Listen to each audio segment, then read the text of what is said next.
है मुसलमान, रहम अरे ईमान मिलकर ये मुसलमान जाति बनी। गर रहमतिल से खो गया तू बन गया बेपीर।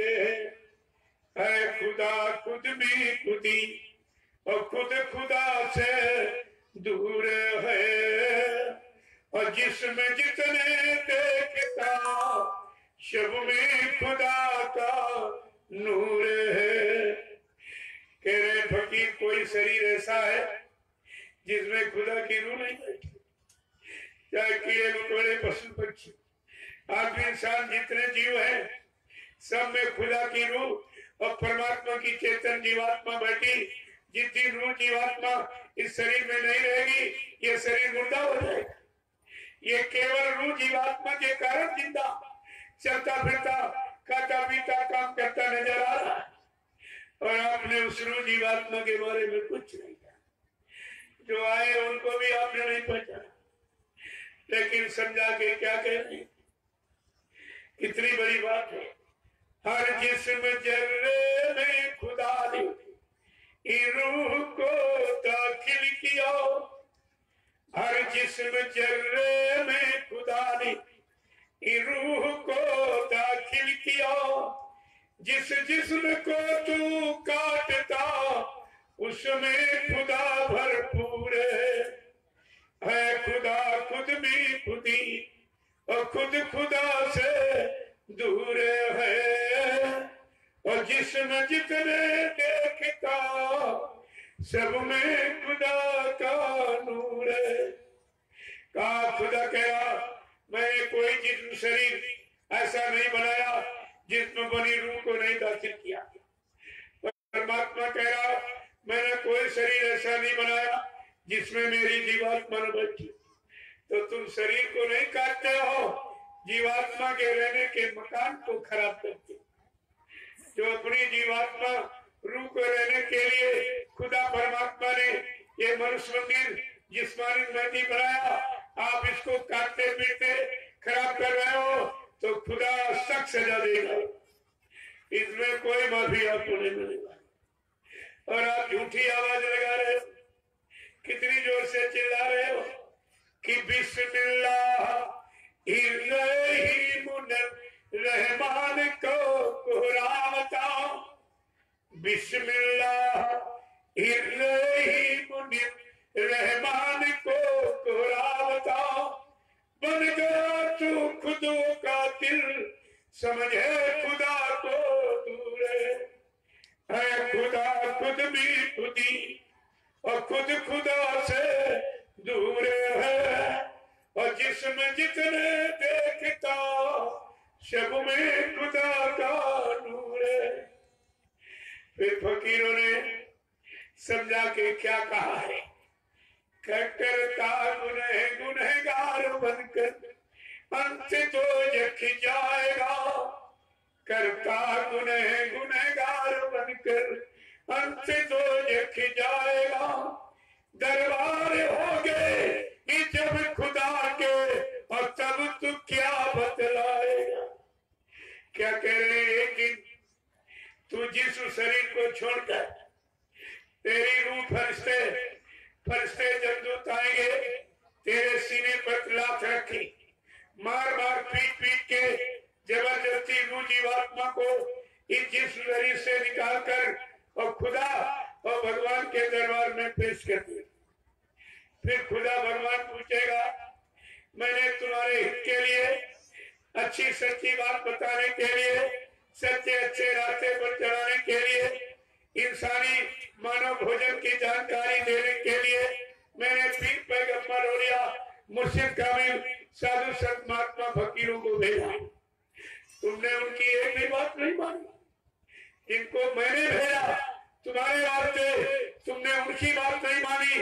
अब अब तुम्हारी कोई बात नहीं मानी जाएगी, कोई सुनवाई नहीं होगी और तुमको दोजख नरकों में जाना पड़ेगा। तो खुदा कहेगा फरिश्तों से ले जाओ, इसने मेरे बनाए जीवों को मारा काटा सताया अपमानित किया है, ले जाओ इसको इस नरक में 1000 साल तक जलाओ सड़ाओ ये सजा है आपको कर्म की। प्रेमियों, काया से जो कारज हुई बिन भोगे बचे नहीं कोई। काया माने शरीर इंद्रियों से जो भी अच्छा बुरा पाप पुण्य करोगे उसका फल भोगना पड़े, कोई नहीं माफ करता। और वहाँ वो रू बिचारी बेगुनाह में तो चिल्ला रही है, कोई आवाज सुनने वाला नहीं। रोने की आवाज लाखों मील तक जा रही, कोई सुनता। वहाँ कोई हमदर्दी, कोई मदद का तुम्हारा बैठा नहीं। लेकिन संत महात्मा फकीरों की जीवात्मा रूह की तीसरी आंख और तीसरा कान खुला होता है, उसी से वो पूरी आवाज सुनते हैं कि बेचारी कितनी रो रही है। आज इसकी सुनने संभाल करने वाला कोई। तब उनको दया लग गई, वो मृत्यु मंडल पर आए और ये दुर्दशा जीवात्मा रूहों की दुर्दशा देखकर हमें आपको समझाने लगे, चिताने लगे, जगाने लगे, होश में लाके खड़ा करने लगे, अच्छे बुरे पाप कर्मों की पहचान भी बताने लगे। लेकिन आपने उनकी एक भी बात नहीं मानी। जब खुदा हुक्म देगा फरिश्तों को ले जाओ, वहां हमारे काटे सताए जाओगे, तो मोहम्मद साहब भी तुम्हारी तरफ से गवाही नहीं देंगे और रामकृष्ण भी तुम्हारी तरफ से मदद करेंगे, फिर तुम्हारी गुरु भी मदद करेगा। क्योंकि तुमने गुरु सदगुरु मुर्शिद कामिल फकीरों की कोई बात नहीं मानी, कोई आवाज को अपने मतलब यानी विश्वास के साथ माना ही नहीं। देखो कितनी बड़ी सजा। इसलिए समझा के कह रहे हैं, करता गुनहगार बनकर अंत तो जख जाएगा, दरबार हो गए जब खुदा के और तब तू क्या बतलाएगा। फिर सजा फरमाने को भी खुदा मजबूर है। अब खुदा बेचारा क्या करेगा जब खुदा के भेजे पीर पैगंबर औलिया मुर्शिद कामिल फकीर साधु संत महात्माओं के वचनों को आपने माना नहीं, जीवन में उतारा नहीं है, अब तुम्हारी आप कौन सुनेगी। कहा खुदा भी तुम्हारी मदद नहीं करेगा। इसलिए फकीरों ने लास्ट वार्निंग, अंतिम चेतावनी आपके लिए क्या कही है कि शुक्र कर ले उस खुदा का और जिसमें जिसने ये दिया, उस खुदा का शुक्र गुजार कर जिसने जिस्मानी मस्जिद मनुष्य मंदिर वेश कीमती आपकी आपको दे दिया, इस बार आपको दे दिया, मिल गया है।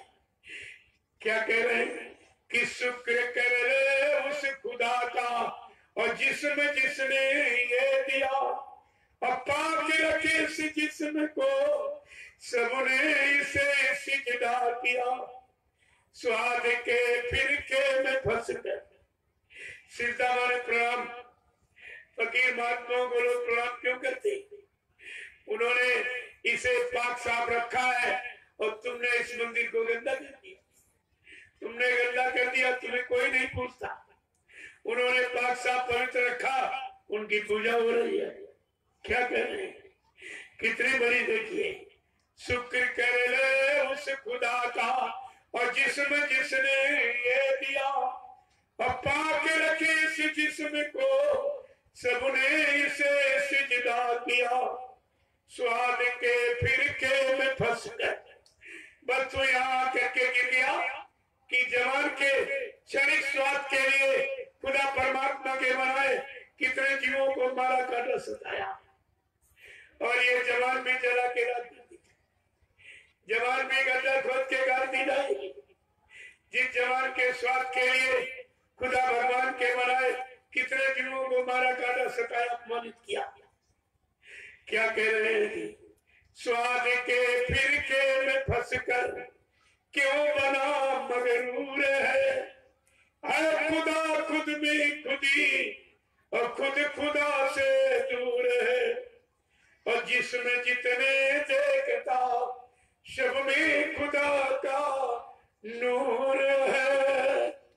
जय गुरुदेव, जय प्रेमियों फकीर महात्माओं ने आपको जगाने की बड़ी मेहनत किया। सच्चे अच्छे रास्ते पर खड़े करने के लिए, सच्चाई अच्छाई में रहने के लिए, रहम ईमान दया कायम बनी रहे, इसके लिए कितनी मेहनत की। और आपने उनकी एक भी बात नहीं मानी, एक भी बात आपने नहीं मानी, तो तुम्हारी कौन मानेगा। अब तो कुदरत सजा देने के लिए तैयार खड़ी है। जो आपने मार का हिस्सा चोरी कतरेआम में चार कुत्ता किया, कुदरत सख्त सजा सुनाने जा रही है। और कुदरत के भारी प्रकोप से तुम अपने आप को बचा लो। तुम्हारे पास बचाने को कोई सामान नहीं। जो कह रहे मेरे पास जमीन है, दुकान है, मकान है, पद पत्नी, बाल बच्चे, रुपए पैसे, धन दौलत, अरे तो कुदरत के एक झटके में चला जाएगा। एक झटके में सब खत्म हो जाएगा। फिर तुम्हारी मदद, तुम्हारी इमदाद, तुम्हारा सहयोग कौन करेगा। आपको विचार करना चाहिए। ऐसी दुर्दशा उधर रूह जीवात्मा की दो जगह को मैं देखता, इधर जिस्म शरीर जलाया जा रहा, गड्ढा खोद के गाला जा रहा। ये देखकर महात्मा फकीरों को रोना आता है। उनको इसकी कीमत मालूम है और कहा ये बार बार मिलेगा नहीं, इसलिए उनको रोना आता। और तुम रोते, तुम हंसते हो। इसलिए फकीरों ने क्या कहा, मेरे रोने पे हंसने वालों, मेरे रोने पे हंसने वालों, तुमने ये राज समझा नहीं है। मेरे रोने पे हंसने वालों, तुमने ये राज समझा नहीं है। कोई तोबा ही तड़पा रही है, कोई तोबा ही तड़पा रही है। आदमी खुद तड़पता नहीं है। मेरे रोने पे हंसने वालों, तुमने ये राज समझा नहीं है। महात्माओं की तुम्हारी रूह जीवात्मा की उधर दो नरकों में जो सताई जा रही, ये दुर्दशा देखता है। इधर जिस्म शरीर जलाया जा रहा, गड्ढा खोद के गाड़ा जा रहा, ये देखकर बेचारों को रोना आ रहा। रो के क्या कह रहे हैं कि खुदा तेरे बंदों का क्या होगा, खुदा तेरे बंदों का क्या होगा। जो रहम से है खाली, इन्हें गुनहगारों का क्या होगा। जो रहम से है खाली, इन्हें गुनहगारों का क्या होगा। खुदा तेरे बंदों का क्या होगा। जो सुबह ना करती न शाम को करते इबादत, इन शैतानों का क्या होगा। खुदा तेरे बंदों का क्या होगा। सतमात्मा फकीर तुम्हारे अंदर थी, तुम्हारे परम ऐसी सुचिंतक रहबर रहनुमा है।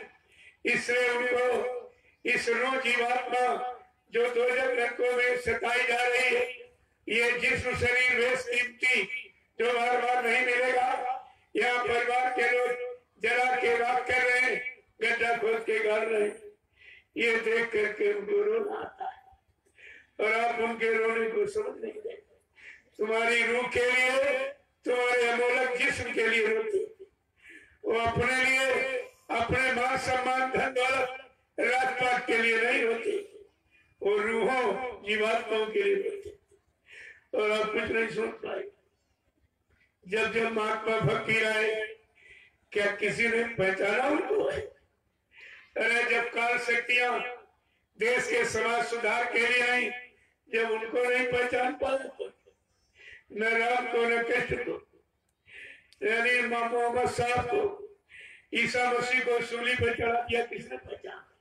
गुरु गोविंद सिंह सिखों के 10वें गुरु, जिनको दिल्ली के चांदनी चौक पर जिंदा ही चुनवा दिया गया और सर को धड़ से अलग कर दिया गया, किसने पहचाना था? चलो ये पुरानी कहानी है। अभी तुम्हारे हाल में गांधी नाम का महात्मा आया, वो प्रार्थना कर रहा था, रघुपति राघव राजा राम पति तपावन सीताराम, और 3 गोलियां सीने पर मारी गई। 3 गोली मारकर उसकी हत्या कर दी गई। बताओ महात्मा को किसने पहचाना है? उसी संदर्भ में जिनकी आज मृत्यु रहस्य का कारण बनी है, वो बाबा जय गुरुदेव जी महाराज, उनको किसने पहचाना है? इसी मुसलमान प्रधानमंत्री कांग्रेस सरकार ने बाबा जी को बेगुनाह निर्दोष 29 जून 1975 को जेल में बंद कर दिया और दबाव डाला जेल में कि अपने भक्तों से मेरा प्रचार करा दीजिए। बाबा जी ने कहा, होश में है? तू किससे बात कर रही है? अगर तुझको अपनी अमीरी पर गर्व है तो मुझको अपनी फकीरी पर नाज है। मेरा जेल में आने का मुहूर्त है। अरे महात्मा मुहूर्त बताते, और जब तक मुहूर्त खत्म नहीं होगा तो मुझे जेल से निकाल भी नहीं सकती, और जिस दिन मुहूर्त समाप्त हो जाएगा तो एक पल घड़ी के लिए जेल में रख भी नहीं सकती। ऐसा कहने पर वो मुसलमान प्रधानमंत्री और ज्यादा नाराज हो गई। उसने बाबा जी को बेड़ी हथकड़ी पहना दिया और बीच में डंडा लगा दिया, ना ये बैठ पाए न लेट पाए।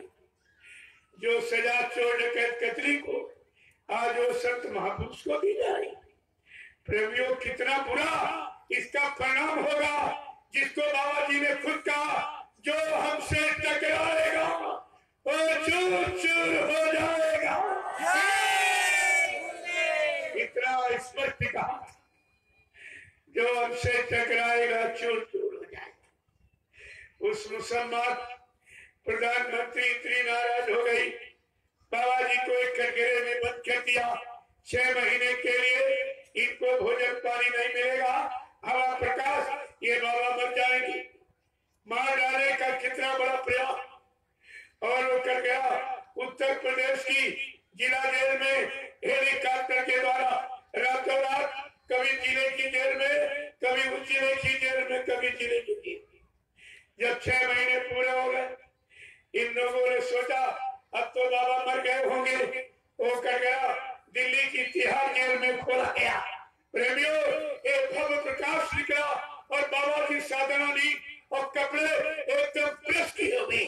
ये चमत्कार देखकर जेल के कर्मचारी अधिकारी घबरा गए। उन्होंने मुसलमान प्रधानमंत्री के पास सूचना भेजी कि बाबा जी मरे नहीं, बल्कि ऐसा ऐसा चमत्कार हुआ। मुसलमान प्रधानमंत्री सुनकर इतनी घबरा गई, अपने गुरु देवरा बाबा के पास गई। कहने लगी, महाराज ये जय गुरुदेव नाम के महात्मा कौन है, क्या? देवरा बाबा ने कहा, अरे बच्ची उनको छेड़ना मत, वो युग पुरुष है, युग सृष्टा है, युग दृष्टा। अगर वो परख मत कर ले तो प्रलय हो जाएगी। मुसलमान कह रही, महाराज हमने तो उनको बेगुनाह निर्दोष जेल में बंद किया, बेड़ी हथकड़ी पर आई, मार डालने के लिए 6 महीने मैंने कटघरे में बंद किया। देवरा बाबा ने कहा, अरे बच्ची जा जा, वो दयालु कृपालु है, माफ कर देंगे। वो दया करने के लिए ही आए, वो सजा सुनाने के लिए और ये श्राप देने के लिए नहीं आए। कहा जा जा, माफी मांग ली। वो मुसलमान प्रधानमंत्री सन 1979 में मथुरा से माफी मांगने आई और चरणों पर अपने सिर को रख लिया और रोने लगी। 80 मिनट तक रोती रही, मेरे गुनाह को माफ कर दीजिए, मैं आपको पहचान नहीं पाई, मैं आपको समझ नहीं पाई। ये इतने कृपालु दयालु, इन्होंने माफ भी कर दिया और आशीर्वाद भी दिया। ये ऐसे की महिमा प्रेमियों, उनके यहाँ कोई बदले की भावना, कोई किसी का नुकसान, किसी का हित करने नहीं आती। वो मुसलमान दोबारा फिर प्रधानमंत्री बन गए। जितने प्रेमी बाबा जी के साथ जेल में गए थे, वो सब बेचारे बाबा जी का साथ छोड़ के चले गए। कहा हमने पुलिस की लाठी खाई, गाली खाई, जेल में रहे, इन्होंने उसको आशीर्वाद दे दिया। अरे तुम्हें क्या मालूम कि संत महात्मा फकीर किस नीति से कौन सा काम करेंगे। हमें आपको अपने काम की चिंता रखनी चाहिए। तो महात्माओं को पहचानने आते, इन आंखों से पहचान लोगे, इन आंखों से संसार में रहते हो, संसार में धोखा खा रहे हो, सब संसार को नहीं पहचान पाते हो, तो संत महात्मा फकीरों को इन आंखों से आप पहचानते हैं। प्रेमियों कोई नहीं पहचानता, आप बेचारे भूल भूल में नहीं गए। मैं आपको इसी संदर्भ में कुछ बताना चाहता हूँ कि बाबा जी को किसने पहचाना है।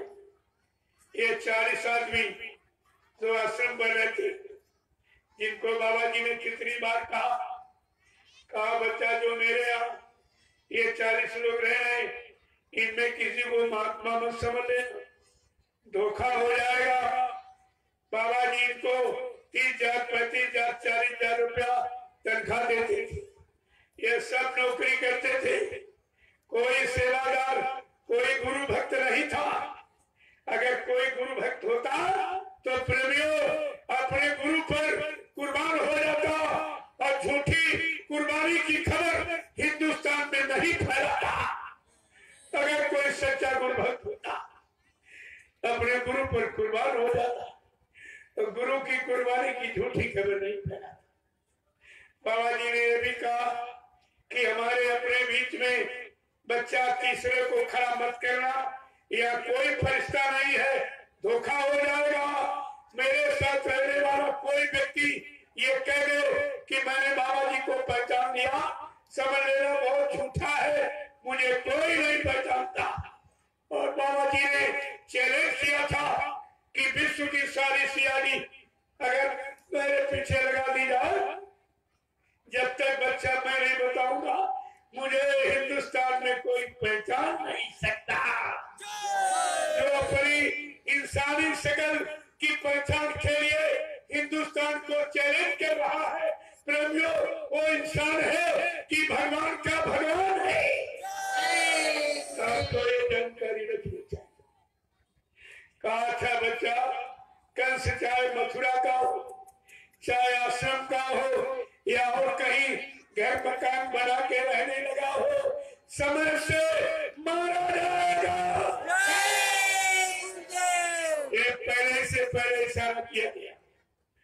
तुम्हारे पास गुरु का कोई वचन नहीं है, सत्संग घटनों को संभाल के रखा नहीं, तभी आप शंका संदेह भूल भ्रम में चले गए और कितना बड़ा अपना नुकसान आपने कर दिया। तो मैं कुछ पहचान बताना चाहता हूँ कि बाबा जी को पहचाना किसने, जिसकी जीवात्मा की तीसरी आंख, जिसे दिव्य ज्ञान चक्षुष्यु नेत्र छाड़ी कहती, वो आंख जब खुल जाती है तब संत महात्मा को पहचाना जाता। क्योंकि महात्मा आत्मा का विषय, शरीर 24 क्षेत्र में खुदा का पैगाम लेकर एक फकीर जमीन पर उतरेगा, जिसका लिहाज यानी भेदभूषा सफेद होगी। ये सफेद पोतधारी हिंदू कौम का जन्मा खुदा का खुदाई पैगाम, परमात्मा का संदेश सबके कानों तक पहुंचाएगा। उसके यहाँ न कोई हिंदू मुसलमान, न कोई सिख ईसाई, न ब्राह्मण क्षत्रिय सज्जन, न गरीब अमीर छोटा बड़ा, किसी का कोई झगड़ा नहीं होगा। सबको समान रूप से परमात्मा से मिलने और खुदा के दीदार की युक्ति सबको देगा। हुजूर पैगंबर मोहम्मद साहब ये भी कह रहे, जब वो फकीर अपना हजूम काफिला लेकर कहे दरिया को पार करता हुआ पूरब से पश्चिम की तरफ चलेगा, इंसानों में भारी कोहराम मचाएगा। प्रेमियों उर्दू में कहरे दरिया और हिंदी में सरजू नदी कहते।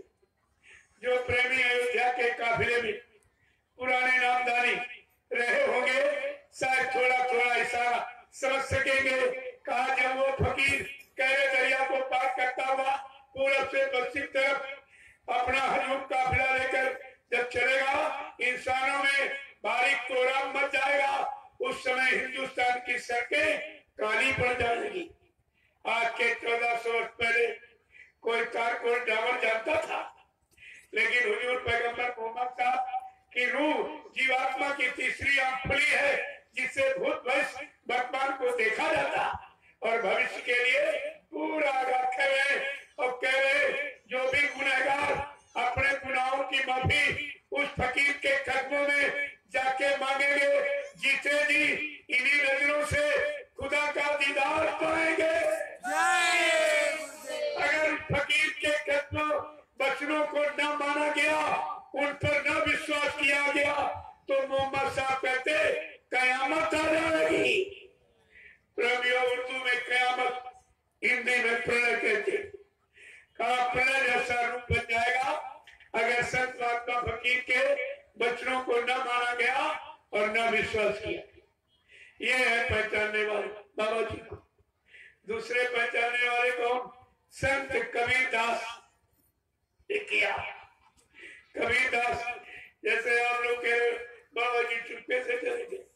अरे कबीर साहब ने अपने सारे शिष्यों को बुला के बैठाया और कहा मेरी एक इच्छा हो रही है कि मेरा खोल कबर जिस्म पुराना हो गया, मैं इसको बदलना चाहता हूँ। कबीर साहब के सबसे बड़े शिष्य छत्तीसगढ़ के वो धर्मलाल जी थे, महाराजा धर्मलाल जी ने कहा साहब हमको तो इसी शरीर की पहचान है, आप दूसरा शरीर धारण कर लोगे, हम कैसे पहचानेंगे? कहा मेरी पहचान लिख लो। कबीर साहब बोलते गए, धर्मदास जी लिखते गए, लिखो हंसा घबराइयो मत, हम फिर आवेंगे काशी धाम मुक्ति का नाका ता हम यज्ञ करावेंगे। कहा जब मैं अब की बार आऊंगा तो काशी में एक साकेत महायज्ञ कराऊंगा, तुम समझ लेना इस शरीर में मैं ही आ गया हूँ।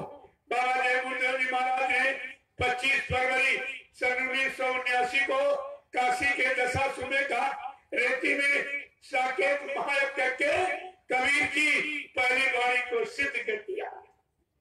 धर्मदास जी हम सब जीवों की शंका समाधान के लिए बीच बीच में प्रश्न भी करते हैं कि साहब ये कब कैसे होगा। कहा लिखो 4 वर्ण 36 जात हम घर घर अलग जगह में। जब अब की बार मैं आऊंगा तो मेरा संदेश चारों धर्म हिंदू मुसलमान सिख ईसाई ब्राह्मण क्षत्रिय वैश्य गरीब वही पढ़े लिखे अनपढ़ स्त्री पुरुष सबके कानों तक पहुंचेगा। कबीर साहब ये भी कह रहे हैं जो मैं इस शरीर में आया हूँ, इस शरीर में मैंने केवल 2 ही जातियों को उपदेश किया। अब की जगह यूं कोरी चमारा और फिर जय हो राजन दरबारा का अब की बार कोरी और चमार 2 जातियों को मैंने उपदेश किया है। और अब की बार जब आऊंगा मेरा संदेश राजनीति लोगों के कानों तक पहुंचेगा। बाबा जी ने 24 मार्च सन 1980 को अहमदाबाद में दूरदर्शी को जन्म देकर राजनीति यानी विशुद्ध राजनीति का और धर्म नीति का संदेश राजनीति लोगों के कानों तक पहुंचा दिया। ये कबीर की दूसरी वाणी सिद्ध कर दिया। धर्मदास जी कह रहे साहब किस नाम से आप प्रचार कराओगे, मैं कैसे समझूंगा कि इस शरीर में आप ही आ गए हो। कहा लिखो गुरु नाम का डंका लेके हम शब्द का ढोल बजाएंगे, हम गुरु नाम से प्रचार करेंगे, जीवों को जगाएंगे और मतलब यानी और 5 नामों से जीवात्मा को जगा के परमात्मा से मिलाएंगे। कबीर साहब कहते हैं मैं 2 नाम लेके आऊंगा, वर्णात्मक और पुण्यात्मक। जय गुरुदेव वर्णात्मक नाम के द्वारा देश दुनिया का सुधार करूंगा और लोगों के शारीरिक परेशानी बीमारी महामारी कष्ट मुसीबत को दूर करूंगा और 5 नामों की ध्वनि सुनाकर जीवात्मा को जगाऊंगा, उसके घर पहुंचाऊंगा। मैं 2 रुख करने आऊंगा और सब आपके सामने हो रहा है, लेकिन तुम्हारी समझ में कुछ नहीं। धर्मदास जी कह रहे साहब ये प्रचार आप कब शुरू कराओगी? कहा लिखो, कोटि जीव को त्रास दे हम डूबत हंस बचाएंगे। जब करोड़ों जीव बेगुनाह निर्दोष मारे काले सताए जाएंगे, ये धरती खून से लगने लगेगी। मैं शाकाहार का प्रचार कराकर हिंदुस्तान में एक विराम लगा दूंगा। ये भी आपके सामने हो रहा और आप समझ कुछ नहीं पाए। कोई काम करते हुए सब आपके सामने है, लेकिन समझ में आपके कुछ नहीं आया। धर्मदास जी कह रहे, साहब एक शंका और रह गई है, क्या उस समय के लोग तुमको अपना समर्थ सदगुरु सच्चा मालिक मान लेंगे? कबीर साहब कहते नहीं धर्मदास, आज इस समय ही वही हमें पहचानेंगे जो मेरे पुराने जीव जिनको मैंने नाम डाल दिया, माला खूंटी पर टांग दी, सुमरन ध्यान भजन नहीं किया। जब मैं आवाज लगाऊंगा मेरे पुराने जीव भागते चले आएंगे, वो मेरी शरण में रुकेंगे। स्वार्थी लोभी लालची शरण छोड़ के भाग जाएंगे। ये भी आपके सामने हो रहा था, लेकिन आप समझोगे कब? जानोगे, मानोगे, पहचानोगे कब आप? ये है पहचानने वाले जिनकी जीवात्मा की तीसरी आंख खुल जाती, वो सत महापुरुषों को पहचानी। तीसरे पहचानने वाले कौन है? संत गोस्वामी जी महाराज, जिन्होंने रामचरितमानस लिखा। उन्होंने उत्तरकांड में एकदम स्पष्ट किया, कहा गया घोर कलयुग आ रहा, तमाम स्वार्थी लोभी लालची निकल पड़ेंगे। कोई नाम के आगे संत लिखने लगेगा, कोई सदगुरु लिखने लगेगा, कोई भगवान लिखने लगेगा, कोई सरकार लिखने लगेगा, कोई महाराज लिखने लगेगा। लेकिन तुम लिखावट और बनावट के चक्कर में मत आना।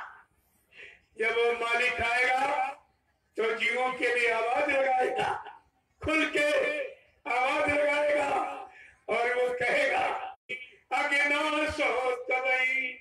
वो आवाज लगाएगा जब जीव मेरे सन्मुख आके खड़ा हो जाएगा, मैं दया मेहर आरूप की नजर डालकर उसके अनंत जन्मों के पापों को क्षय कर दूंगा। और मालिक खुद आया हुआ, तुम गुरु के चक्कर में बैठे। ये गुरु का काम परिवर्तन करना, कलयुग आना, सतयुग लाना, ये गुरु का काम है। अरे तुम्हें सब इतिहासों को याद करना चाहिए, गुरु का इतिहास, संत का इतिहास और सतगुरु का इतिहास, और ये परम सत्य सच्चे मालिक का इतिहास है। मालिक खुद आया हुआ है। तुम किस भूल भरम में फंसे पड़े, तुम्हारी समझ में भी नहीं आया। देखो इन्होंने पहचान दिया, लेकिन हिंदुस्तान में किसी ने पहचाना। और चौथे पहचानने वाले कौन है? संत रविदास जी, जो मीराबाई के गुरु। आपने जो हजारों वर्ष पहले आए थे, मीराबाई के गुरु थे संत रविदास। उन्होंने अपनी ज्ञान पोथी में भविष्यवाणी लिखी है कि ये भारत भूमि पर ऐसा समृद्ध अनोखा विलक्षण महापुरुष आ रहा है। क्या लिखा उन्होंने? भारत में अवतारी होगा, ज्योति विस्मयकारी होगा, ज्ञानी और विज्ञानी होगा, वो अद्भुत सेनानी होगा। सबसे अनोखा काम वो महापुरुष क्या करेगा? जी के जी कई बार मरेगा। वो विलक्षण महापुरुष कैसी लीला करेगा? जी के जी कई बार मरेगा और चंदन भेष में वो बिछड़ेगा। देश बचाने के लिए होगा एक आह्वान, युग परिवर्तन के लिए चले प्रबल तूफान, तीनों ओर से होगा हमला। देश के अंदर द्रोही हमला, सभी तरफ कोहराम मचेगा, कैसे हिंदुस्तान बचेगा? जिनने भारत मां सताई, जिनने इसकी कड़ी लुटाई, नेता मंत्री और अधिकारी, जान बचाना होगा भारी। छोड़ सब मैदान भगेंगे, अपने अपने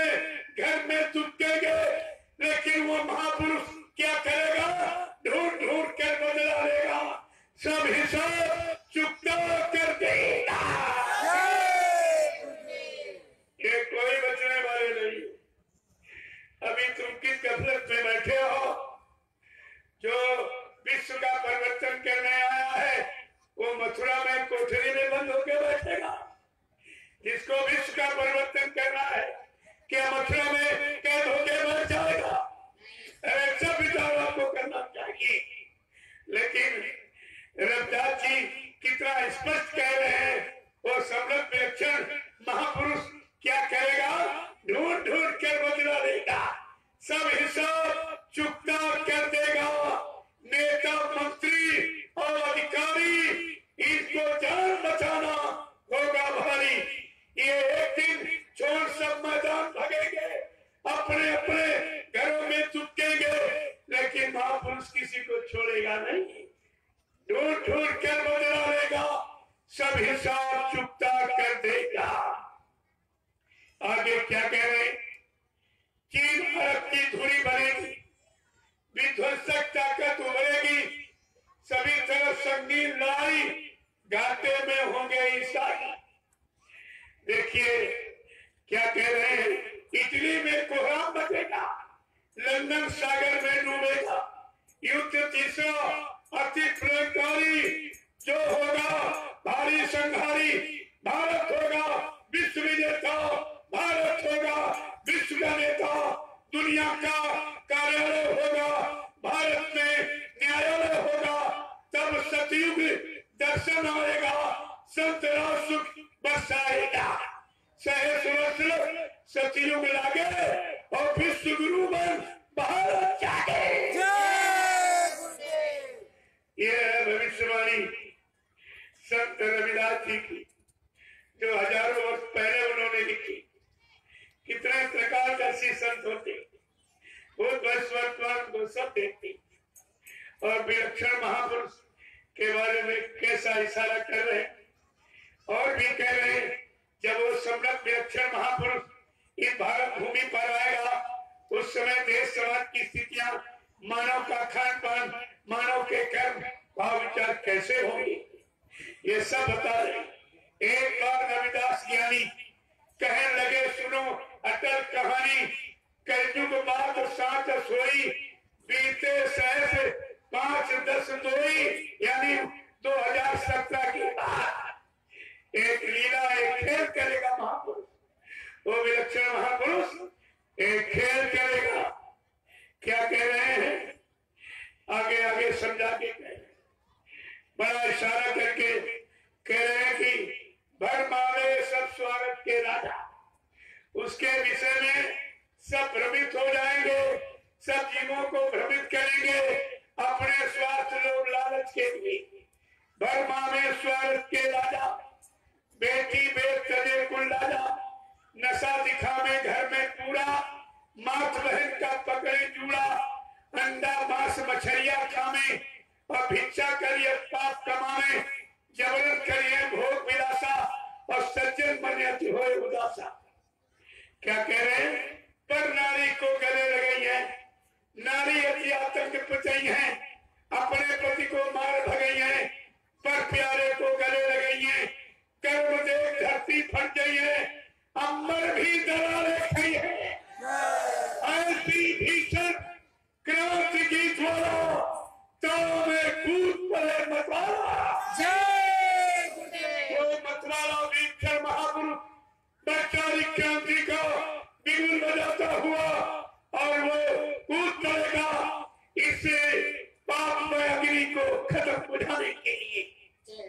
क्या लिखा है कि मतलब जब देश आजाद हो गई है, वो शक्ति जाकर छिप गई है, डरे भेद साधु का न्यारा, गुरु नाम से करे प्रचारा, गुरु नाम से सब जब देखिए, डरे भेद साधु का न्यारा, गुरु नाम का करे प्रचारा, बरकर वस्त्र टाट बोरा सबको पहने हैं, साधन भजन सबसे करवाई है, ऐसा मंदिर एक बनवाई है जो विश्व में कहीं न दिखाई है।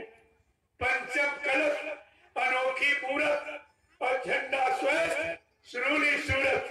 देखिए कितनी बड़ी बात कहती, गुरु नाम से सब जग जाने, उनको परम पूज्य माने, सत्य पंथ का करे प्रचारा, देश धर्म का करे विस्तारा, करे संगठन बन ब्रह्मचारी, करे संगठन बन ब्रह्मचारी, उन समान नहीं को हितकारी, अस्कई मोड़ भरे रविदासा, विनय पूर्ण गुण प्रेम प्रकाशा।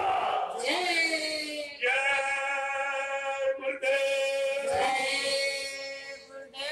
प्रेमियों, ये है पहचानने वाले जिनकी जीवात्मा की तीसरी आंख खुल जाती, उन्होंने बाबा जी को कितने पहले पहचान लिया, हजारों वर्ष पहले।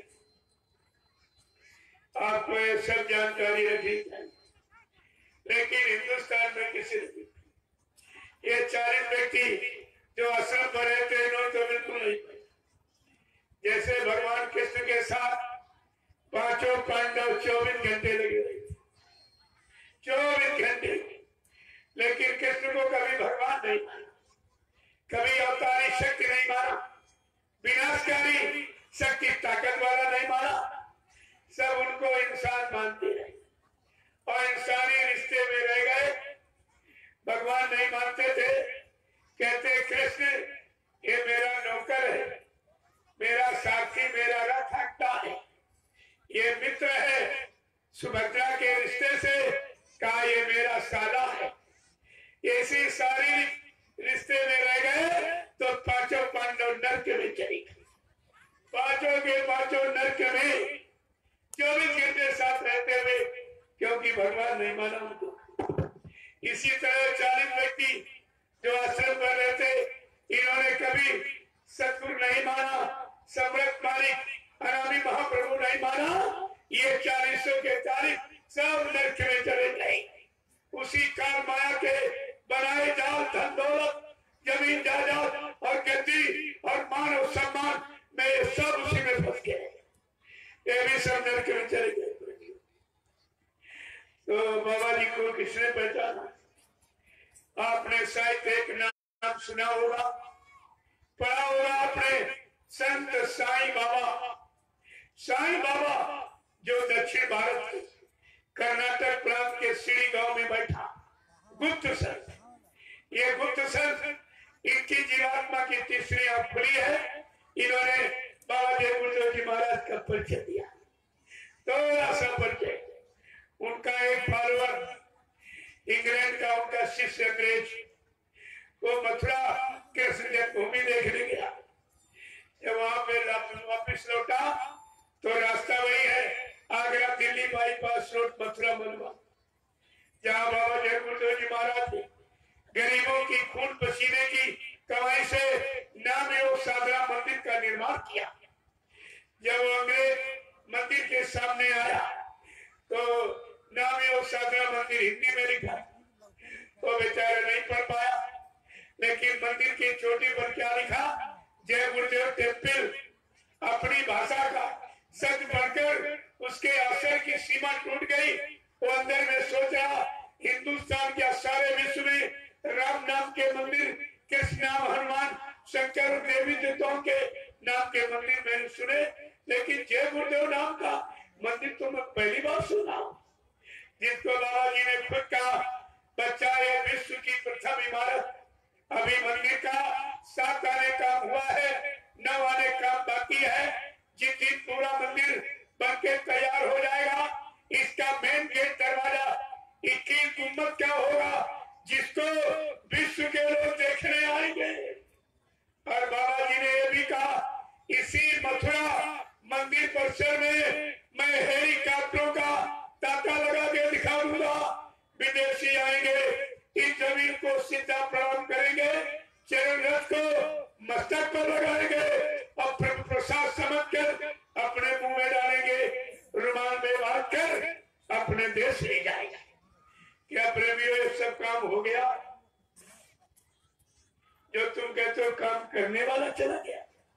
क्या कोई ऐसा है हिंदुस्तान में जो मथुरा मंदिर परिसर में हेलीकॉप्टरों का ताता लगा के दिखा सकता है? अरे गुरबानी, सतवारी, अमर बानी। प्रेमियों, उस अंग्रेज ने गाड़ी खड़ी की, मंदिर के अंदर गया। बाबा जी ने हर लैंग्वेज का लिटरेचर, हर भाषा का साहित्य पहले लिखवा दिया कि देशी विदेशी कोई भी आवे, इनको जानकारी मिलने में कोई असुविधा न हो। वो अंग्रेज था, उसने इंग्लिश एडिशन उठाकर जैसे फर्स्ट पेज खोल के पढ़ रहा है, साइंस ऑफ सोल, आत्मा का विज्ञान, उसके अक्षर की दूसरी सीमा टूट गई। वो फिर अंदर में सोच रहा है कि हिंदुस्तान क्या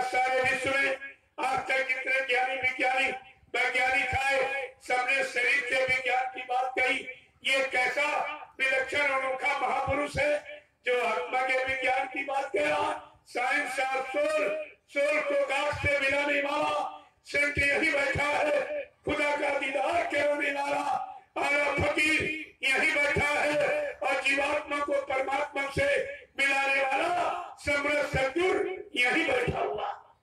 ये पढ़कर उसके असर की सीमा टूटी। जब अंग्रेज अपने गुरु साईं बाबा के पास पहुंचा तो जिक्र करने लगा, मैं मथुरा से वापस लौट रहा था, रास्ते में जय गुरुदेव टेम्पल सफेद मंदिर, अनोखा मंदिर, अनोखे नाम का जो विश्व नाम का कोई। जब मैंने उनका लिटरेचर पढ़ा, साइंस ऑफ सोल, आत्मा का विज्ञान, कि ये तो काम किसी ने बताया नहीं किया। कह रहा कि आपने कभी नहीं बताया ये जय गुरुदेव नाम के महात्मा कौन है, क्या है।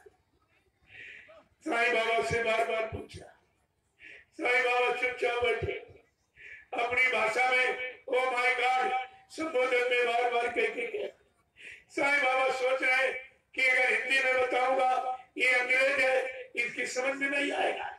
चलो इसकी बहुत इच्छा है तो सम्राट विलक्षण महापुरुष के बारे में चलो थोड़ी सी जानकारी दे दे। थोड़ा सा इशारा किया है साईं बाबा ने, कहा I can not say anything about Baba Jai Gurudev. कहा मैं बाबा जय गुरुदेव महाराज के बारे में कुछ नहीं कह सकता। साईं बाबा क्या कह रहे हैं, मैं उनके बारे में कुछ नहीं कह सकता। I can not say anything about Baba Jai Gurudev. I have my limitation so I can not क्या, मेरे बोलने की काम करने की एक सीमा है, मैं सीमा के बाहर न कुछ कह सकता और न कुछ बता सकता। लेकिन बाबा जय गुरुदेव जी ऑलमाइटी और पावरफुल इज नॉट लिमिटेशन, वो सर्वशक्तिमान है, सर्वसमर्थ है, असीम पुरुष है, उनकी कोई सीमा नहीं। प्रेमियों ये है पहचानने वाले जिनकी जीवात्मा की तीसरी आंख खुल जाती। इसीलिए बाबा जी ने हम सबको सर्वप्रथम नाम दान दिया और कहा जल्दी से नाम की कमाई करके जीवात्मा का आंख कान खोल लो, तो मेरी पहचान, मेरे बच्चों की जानकारी में तुम्हें कोई शंका नहीं होगी और कोई स्वार्थी लोभी लालची तुम्हारे में शंका पैदा भी नहीं कर सकता। लेकिन आपने नाम की कमाई नहीं की, आपने सुमरन ध्यान भजन किया तो सब शंका में बह गई, सबके सब चले गए। देखो महापुरुषों ने इसीलिए इशारा करके कहा कि संत आए हैं दया बरसाने, मगर इन्हें कोई कोई जाने। संत आए हैं दया बरसाने, मगर इन्हें कोई कोई जाने। स्वामी आए हैं दया बरसाने, मगर इन्हें कोई कोई जाने। स्वामी आए हैं दया बरसाने, मगर इन्हें कोई कोई जाने। जब जब हो धर्म की हानि, जब जब होए धर्म की हानि। है असुर अधम अभिमानी, असुर अधम अभिमानी। आज लेकर मनुज रूप आने, मगर इन्हें कोई कोई पहचाने। आज लेकर मनुज रूप आने, मगर इन्हें कोई कोई पहचाने। सतगुरु आए हैं दया बरसाने, मगर इन्हें कोई कोई जाने। सतगुरु आए हैं दया बरसाने, मगर इन्हें कोई कोई जाने। हिंदू हो या मुसलमान, सिख हो ईसाई, हिंदू हो या मुसलमान, सिख हो ईसाई। आपस के भेदभाव फूट को मिटाई, आपस के भेदभाव फूट को मिटाई। आए हैं सबको गले से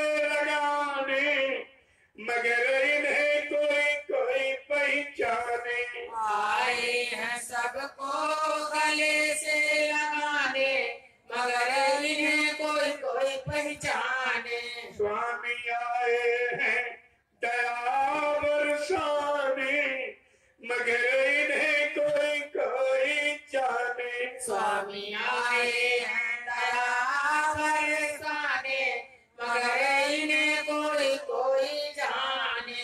नामदान की लूट मचाई, नामदान की लूट मचाई। समृत माई की पहली पहचान, आज तक इस सृष्टि में किसी ने लाउड स्पीकर लगाकर नामदान की शुरुआत नहीं की है।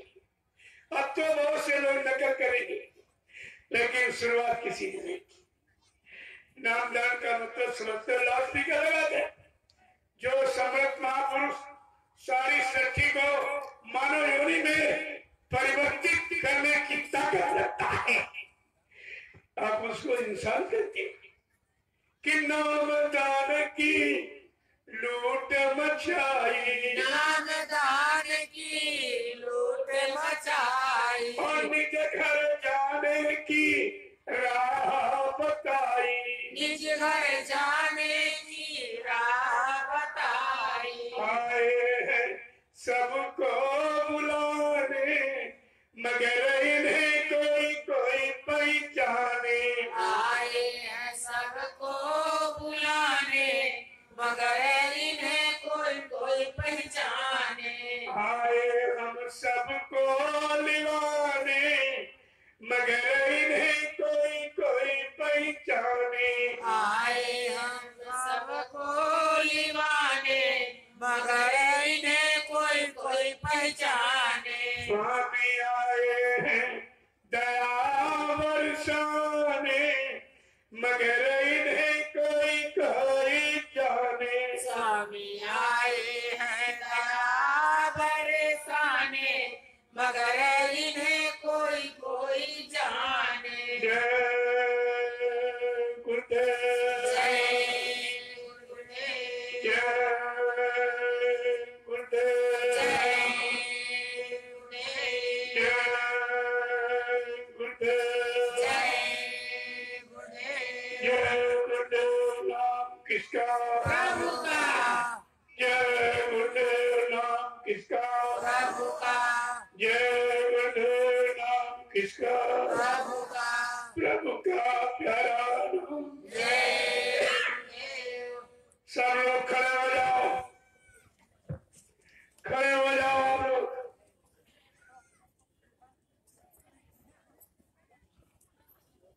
जो जहाँ बैठा वहीं खड़ा हो जाए। पहले आप इशारे को समझ लीजिए। अब हमें आप सबको मानव सत्कर्म के लिए, मानव सद्धर्म के लिए, सत्य समाज के निर्माण के लिए, नव निर्माण की योजना भूमिका व्यवस्था के लिए और माँ बहन बेटियों की इज्जत आबरू बचाने के लिए अब प्रेमियों हमें आपको खड़े होने की जरूरत है। अब ये बैठने का समय नहीं रहा, खड़े होने का इशारा समझ लीजिए आप। जय गुरुदेव, जय गुरुदेव, जय गुरुदेव, जय जय गुरुदेव, जय गुरुदेव। जय गुरुदेव। नाम किसका? प्रभु का, जय गुरुदेव। नाम किसका?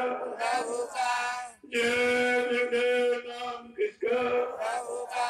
प्रभु का प्यारा नाम। जय गुरुदेव। राजेश बोलो, जय गुरुदेव, दिन बोलो, जय गुरुदेव, ना होगा, जय गुरुदेव, ठीक से बोलो, जय गुरुदेव, डरते हरेंगे, जय गुरुदेव, कष्ट हरेंगे, जय गुरुदेव, शांति भी देंगे। जय गुरुदेव, आपके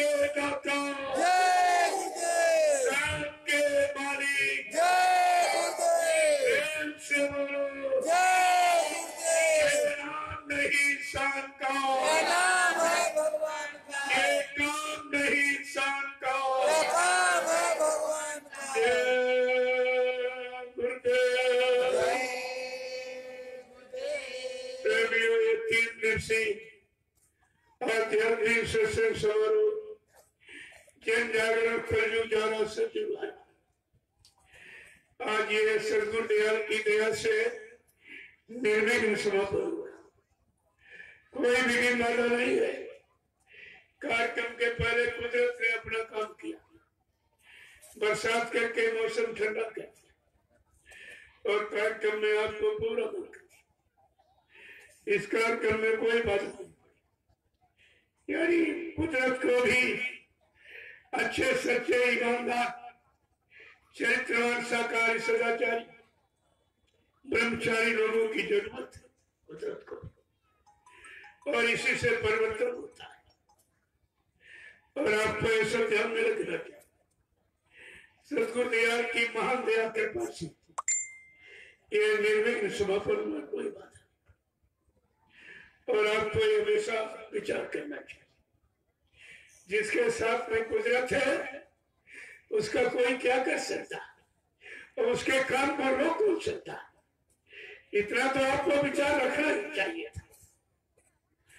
और आज जो नजारा आपके सामने पेश किया गया वो समय का अनोखा। न पहले किसी ने ये कार्य किया है कि ग्रामवासियों को निमंत्रण देकर महाप्रसाद दिया, कुंवारी कन्याओं को बुलाकर उनको बरकत और प्रसाद देकर उनके सतीत्व की रक्षा, उनके चरित्र की रक्षा का ये काम किसी ने नहीं किया, किसी ने नहीं किया। ये समय का अनोखा काम है। और आप तो ये सब लोग यही जानते थे कि महात्मा गांव में निमंत्रण खाने जाता है, वहां दान दक्षिणा धोती रोटी लंगोटी मांगता है। लेकिन ये कैसा महात्मा आया जिसने सारे ग्रामवासियों को निमंत्रण दिया कि आप भोजन प्रसादी, ये महाप्रसाद तुम्हारी तमाम बीमारियों कष्टों को दूर करेगा, ये ले लीजिए और कुंवारी कन्याओं की रक्षा हो जाए। क्यों ये बेटियां आगे मां बनेगी, इनसे थ्रू प्रहलाद जन्म ले तो धर्म की स्थापना हो जाएगी और सूरवीर पैदा होंगे, देश समाज की रक्षा होगी। किसी भी तौर तरीके से कोई काम होने वाला नहीं है। ये सब दुकानें खत्म हो रही धीरे धीरे। मैंने जब अभियान जारी किया है, ये स्वार्थ लोभ लालच, ये भीख मांगने वाली सारी दुकानें खत्म हो जाएंगी। आपको कोई नजर नहीं आएगा, देखते जाइए आप। जैसे जैसे जागरण हो जाएगा, प्रेमी जाग जाएगा, सत्य को झूठ को समझ लेगा, असली नकली को जान लेगा, अपने लाभ और हित को भी जान लेगा, तो फिर ये कहीं नहीं जाएगा, कहीं नहीं जाएगा। और आपको ये समय का एक अवसर मौका दिया। तुम हिंदुस्तान में कहीं चले जाओ, चाहे पत्थर के देवता का दरबार हो, चाहे जिंदे का हो, सब लेने वाले देने वाला कोई। वहां भी प्रसाद तुम्हें नहीं कोई देता, तुम मिठाई का दिलवा ले जाओ,